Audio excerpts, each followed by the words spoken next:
porque mis niños no saben de canto, pero les vamos a enseñar uno bien bonito, se llama Oh. Oh. Hola. Hola. ¿Por qué estás tan temprano? ¿Vale? ¿Por qué te despertaste tan temprano? Porque es día de clase. Ándale. ¿Qué clase vas a tomar? Primaria. A la fregada. ¿Y quién es tu maestra? No tenemos. Ah, yo te voy a enseñar. Entonces, ¿Cómo ves? qué bueno.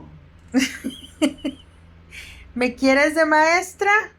Por si sirve. Ah, bueno, ahorita. Ándale, vámonos para arreglarte. Estaba acostado porque estaba viendo las nubes. ¿A poco? ¿Y cómo es el cielo? El cielo, el cielo, el cielo, al cielo quiero ir. El cielo, el cielo, el cielo quiero ir.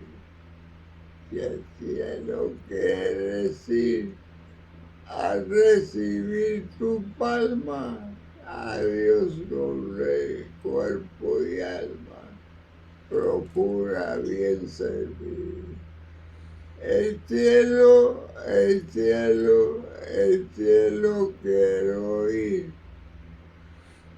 Ándale, pues no me sabía esa. ¿Dónde aprendiste eso? El, ayer, ¿A poco? ¿Ayer? ¿En dónde? Oye, Víctor, madre, ¿tú cantas en la mañana? ¿Cantas al mediodía? ¿Cantas en la tarde? ¿Y a todas horas? ¿En la noche? ¿Dormido?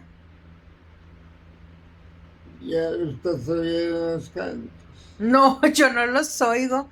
¿Tú los escuchas? Sí, ¿En serio? Órale, Víctor.